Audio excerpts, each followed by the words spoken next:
কি হয়েছে বলো তো? সে কখন থেকে জিম মেরে বসে আছো? কি হয়েছে বলবে তো? তুমি আগে কথা দাও, কাউকে কিছু বলবে না। কথা দিলাম, কাউকে বলবো না। বলো এখন। প্রমিস। প্রমিস। আমার ব্রেন ক্যান্সার ধরা পড়েছে। কি? Brain cancer?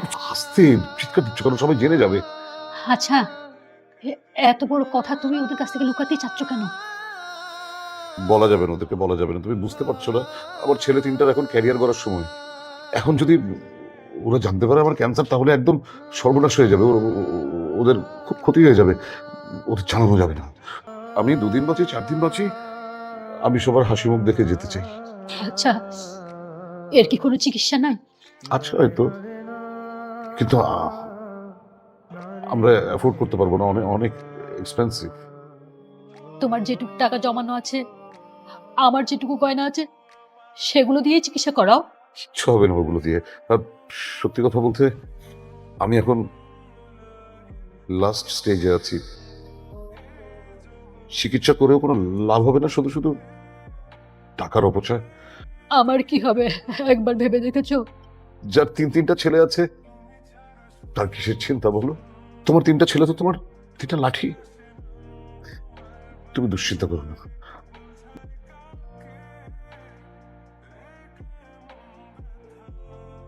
বাবা, রোহান, কি রে? কি ব্যাপার বাবা? তোমার চোখগুলো এরকম ফোলা ফোলা লাগছে কেন? তোমার কি চোখে কিছু হয়েছে? আরে না না, চোখে কি হবে? ওই রাতে একটু দেরিতে ঘুমিয়েছি তো, এই জন্য তো চোখ ফুলে আছে। তুই কোথায় যাচ্ছিস? ইন্টারভিউ নাকি? হ্যাঁ বাবা, মগবাজার একটা ইন্টারভিউ আছে আজকে। খুব ভালো, খুব ভালো। ভালো করে ইন্টারভিউ দিবি। বলবি? যাতায়াতের জন্য একটু হাত খরচ। ও হ্যাঁ, যাতায়াতের জন্য তো টাকা লাগবেই। দাঁড়া দাঁড়া। বাবা, আমার এতগুলো টাকা লাগবে না, 200 টাকা হলেই হয়ে যাবে। হবে তো? হ্যাঁ হ্যাঁ, হয়ে যাবে। ভালো করে ইন্টারভিউ দিস বাবা। ঠিক আছে বাবা, আসি। আর শোন রোহান, যদি হঠাৎ আমার কখনো কিছু হয়ে যায়, তাহলে এই পরিবারের দায়িত্ব কার বলতো? কার বাবা? বড় ছেলে। আমার হঠাৎ করে কিছু হয়ে গেলে তুই পারবি না এই পরিবারের সবাইকে আগলে রাখতে? আমরা সবাই থাকতে কেন তোমার কিছু হতে যাবে? কিছুই হবে না, কিন্তু তারপরে যদি হঠাৎ কিছু হয়ে যায়? বুঝতে পারছি বাবা, 1 বছর ধরে চাকরি খুঁজে বেড়াচ্ছি, পড়াশোনা শেষ, কিছুই হচ্ছে না। এই জন্য তুমি আমাকে নিয়ে অনেক কিছু টেনশন করছো, তাই না? বাবা, টেনশন করো না। আমি বলছি দেখবা, খুব শীঘ্রই আমি একটা ভালো চাকরি পেয়ে যাবো। আর তারপর তোমাকে বলতে হবে না, এই পুরো পরিবারের দায়িত্ব আমি নিজে নিব। শোন বাবা, দায়িত্ব যদি একবার কাঁধে চেপে বসে, একটা কথা মনে রাখবি, পরিবার সবার আগে। হ্যাঁ, আয়। দোয়া করো বাবা। আয়।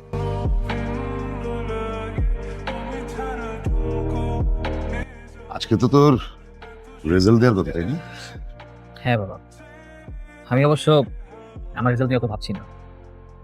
ভাবছি চান্স পেলে এডমিশনে এতগুলো টাকা কিভাবে ম্যানেজ করবো। আরে কি আশ্চর্য, সেগুলো নিয়ে তুই ভাবছিস কেন? তার জন্য আমরা আছি তো, আছি না, একটা ব্যবস্থা হয়ে যাবে। অবশ্যই, ইনশাল্লাহ। কোথায় বাবার বয়স হয়েছে সংসার হাল ধরবে, তা না সারাদিন গেম আর গেম। থামো না তুমি। থাকবো না তোমাদের বাড়িতে, থাকো তোমরা। অর্ণব বাবা। বেয়াদবে হাড্ডি একটা। তুমি এই ছেলের উপরে বিন্দু মাত্র ভরসা করবে না। তোমার ওই 2 ছেলের মতো এই ছেলের মধ্যে বিন্দু মাত্র দায়িত্ববোধ নাই। দাদা, তুমি প্লিজ মানে ওর সাথে এরকম করো না। সবাই তো অনেক রকম হয় না, তাই না? আমার এই ছেলেটা একটু মাথা গরম। প্লিজ তুমি আমাকে কথা দাও না, আমার অপরিত মানে তুমি অর্ণবের সাথে দুর্ব্যবহার করবে না। বাবা, হুম? আমার গেম খেলার জন্য একটা নতুন ফোন দরকার। আসলে আমার আগের ফোনটা আর আগের মতো কাজ করছে না, হ্যাং করে। তাছাড়া আমার বন্ধু তন্ময়, ফাহিম, ইমরান ওরাও নতুন ফোন কিনেছে। আমাকে কিছু টাকা দিবা? তোর লজ্জা করে না? এই বয়সে এখনো গেম খেলিস, তাও আবার বাবার কাছে গেমের টাকা চাচ্ছিস? ওকে বকাবকি করছো কেন? একটু বুঝিয়ে বললেই তো হয়। তোমার কিছু বলতে হবে না, আমি বলছি। ও এখন প্রতি রাতে নেশা করে বাড়িতে আসে। তোমরা তোর কিছুই করতে পারলে না, এখন আমার উপর অত্যাচার করে। ও নাকি আমাকে ডিভোর্স দিয়ে দিবে। আমি আর ওই বাড়িতে যাব না বাবা, আমি এখন থেকে তোমাদের সাথে থাকবো এই বাড়িতে। ঠিক আছে, তোমাকে আর কোথাও যেতে হবে না। এখন থেকে তুমি এই বাড়িতেই থাকবে। হ্যাঁ হ্যাঁ মা, তুই তুই এখানেই থাকবি।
আলমারিতে তো টাকাটা নাই। কি বলতেছো মা? টাকা নাই মানে? তুমি ভালো করে দেখছো? সব জায়গায় দেখছি, কোথাও টাকা নাই। আলমারিতে টাকা থাকলে যাবে কই? এই রিন্টু, তুই কি না বলে টাকা নিছিস? না না ভাইয়া, আমি টাকা নেবো কেন? আমি তো মাকে না বলে টাকা নিই না, আর আমি তো টাকার বিষয়ে কোনো কিছু জানি না। সেটাই তো, তাহলে টাকাগুলো যাবে কই? টাকা যদি অর্ণব, অর্ণব! কি হয়েছে ভাইয়া? আলমারি থেকে টাকা তুই না বলে নিয়েছিস তাই না? হ্যাঁ নিয়েছি। তুই আমাকে কিছু না বলে মাকে না জানিয়ে আলমারি থেকে টাকা নিয়েছিস কেন? আজব ব্যাপার, আমার প্রয়োজন ছিল তাই নিয়েছি, তাতে কি হয়েছে? তোর প্রয়োজন ছিল? সংসারের এই অবস্থা, ঘরে বাজার সদাই নিয়ে আর তুই না বলে টাকা নিয়েছিস, চোরের মতো চুরি করেছিস? আমি চুরি করতে যাবো কেন? হ্যাঁ, এটা আমার বাবার নিজের টাকা। তোমাদের যেমন অধিকার আছে, আমারও তো তেমন অধিকার আছে। আর এইসব কথা আমি তোমাকে কেন বলতে যাবো? কথা বলো না। এই তুই চুপ থাক। তোমার যখন টাকার প্রয়োজন হয় তুমি টাকা দাও না? কই, আমি তো তোমাকে কখনো বাধা দিইনি। তুই আমার সামনে দাঁড়িয়ে চোখ রেঙিয়ে কথা বলছিস? হ্যাঁ বলছি, কি করবে তুমি? কত বড় বেয়াদব হয়ে গেছে দেখছো মা? তো কত বড় সাহস! তুই ওকে বাড়ি থেকে বের করে দিলি? হ্যাঁ দিলাম মা, ওরকম একটা জঞ্জাল ঘরে থাকা থেকে না থাকা ভালো। আবর্জনা একটা ঘরের জন্য।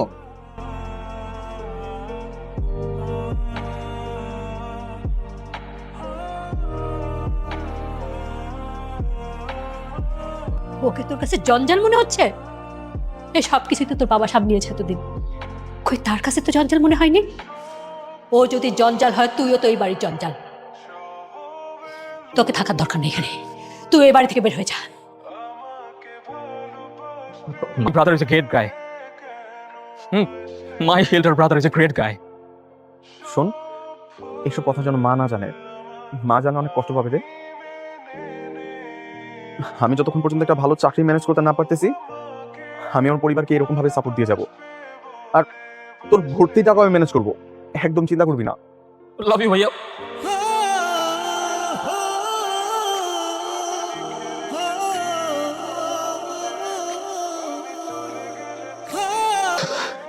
হ্যালো। হ্যালো রিন্টু, কোথায় তুই? কেন, কি হয়েছে? মাফিয়াকে ধরতে গিয়ে সিঁড়ি থেকে পা পিছলে পড়ে গেছে। মায়ের অবস্থা খুবই খারাপ। মা গ্রিন হসপিটালে ভর্তি আছে, তুই তাড়াতাড়ি চলে আয় ভাই। কি কি বলছিস? আচ্ছা ঠিক আছে, আমি তাড়াতাড়ি আসতেছি। ওকে। কি হয়েছে রে? ভাইয়া, মাথা হাসপাতালে, সিঁড়ি থেকে পড়ে গেছে, জলদি যেতে হবে, চল। কি বলছিস? চল।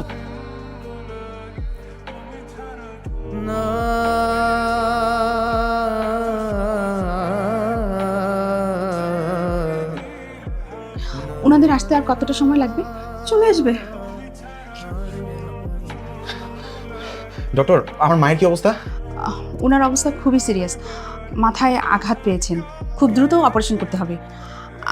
আপনারা একটা কাজ করুন, যত দ্রুত সম্ভব 3 লাখ টাকা আমাদের ক্যাশ কাউন্টারে জমা করে দেবেন। কি বলেন ডক্টর? 3 লাখ টাকা মানে? এতগুলো টাকা আমরা, ভাইয়া এতগুলো টাকা আমরা কিভাবে ম্যানেজ করবো? ডক্টর, আপনি দ্রুত অপারেশনের ব্যবস্থা করেন, আমরা টাকা জমা দিয়ে দিচ্ছি। আপনারা আগে ক্যাশ কাউন্টারে 3 লাখ টাকা জমা দিন, তারপর অপারেশন শুরু হবে। আপু, একদম চিন্তা করো না, আমি টাকার ব্যবস্থা করছি। কিন্তু হ্যাঁ, আমরা টাকা ম্যানেজ করবো, তুমি মায়ের পাশে থাকো।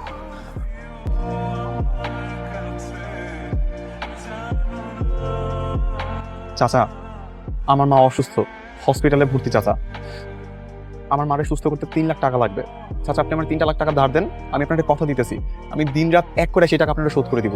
কি বলো বাবা, গেল মাসে লোন লই একটা গাড়ি কিনছে, এই দিন তো পরিশোধ হয় না, এখন আমি 3 লাখ টাকা কইব? চাচা, আমি আপনাকে কথা দিতেছি চাচা, আপনি মানে ইনিহাও টাকাটা ম্যানেজ করে দেন, আমি আপনাকে খুব তাড়াতাড়ি সেই টাকা শোধ করে দিব।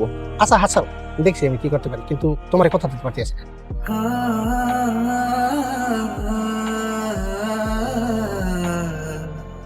কি ব্যাপার আজকে অসময়ে তুমি পড়াতে আসলে? আমি অনেক বড় বিপদে পড়ে গেছি আন্টি। আমার মা অ্যাক্সিডেন্ট করছে আন্টি, আপনি আমাকে 3 লক্ষ টাকা ধার দিতে পারবেন? কি বলো 3 লক্ষ টাকা? আমি 3 লক্ষ টাকা কোথায় পাবো?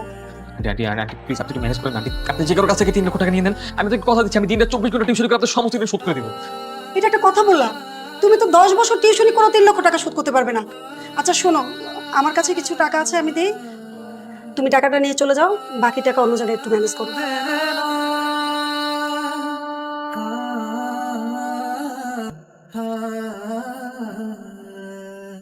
হ্যালো, তুমি ফোন করছো?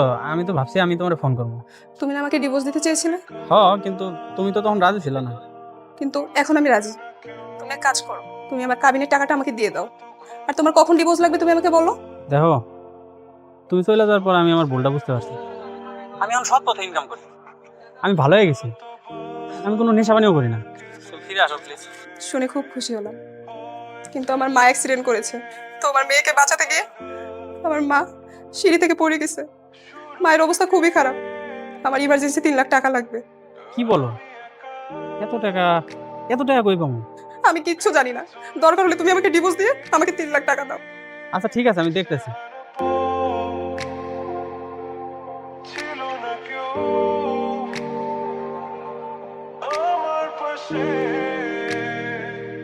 ভাইয়া টাকা ম্যানেজ করতে পারছো? সামান্য কিছু টাকা ম্যানেজ করতে পেরেছি। আমিও সামান্য কিছু টাকা ম্যানেজ করতে পেরেছি, কিন্তু এই টাকা কোনো কিছু হবে না ভাইয়া। আমি বুঝতেছি না কি করব, কি করা উচিত। আচ্ছা এত চিন্তা করিস না, ডক্টরের সাথে কথা বলে দেখি, রিকোয়েস্ট করি, দেখি কি বলে। ম্যাডাম আমরা অপারেশনের জন্য পুরো টাকাটা একেবারে ম্যানেজ করতে পারিনি, আমরা যদি টাকাটা ভেঙে ভেঙে দিই তাহলে কি অপারেশনটা হবে না? প্লিজ ম্যাডাম একটু কনসিডার করুন। আপনাদের টাকা তো জমা হয়ে গেছে।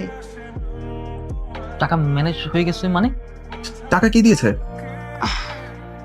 ওই তো উনি দিলেন। অর্ণব? আচ্ছা আপনারা কথা বলুন, আমি আসছি।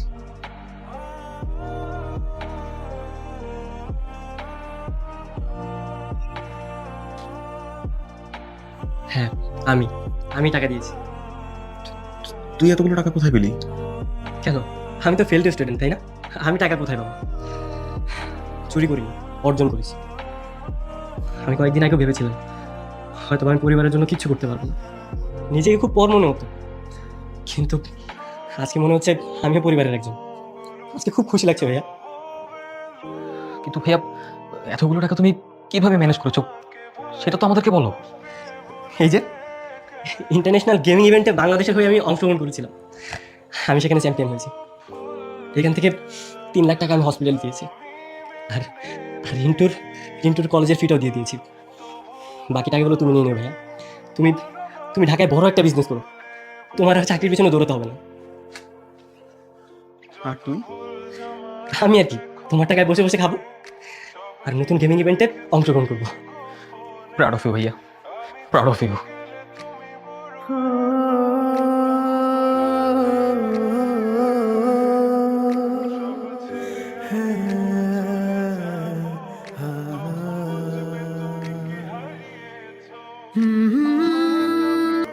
আজকে মা পরিবারের সবাই যে যার জায়গা থেকে চেষ্টা করছে এই পরিবারটাকে কিভাবে এগিয়ে নেওয়া যায়।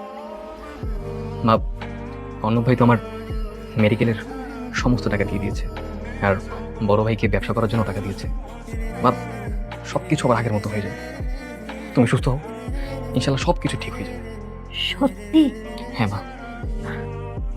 ভাই তুমি ঝামেলা করিস না, কথায় বলে না ভাই বড় ধরে রক্তের বাঁধন। আমরা কথা দিচ্ছি মা, আমরা কখনো আর আলাদা হবো না। কথা দিচ্ছি মা। হ্যাঁ মা, আমরা কথা দিচ্ছি আমরা কোনোদিন আলাদা হবো না। আসতে পারি? আরে সাংবাদিক সাহেব আপনি আসুন না।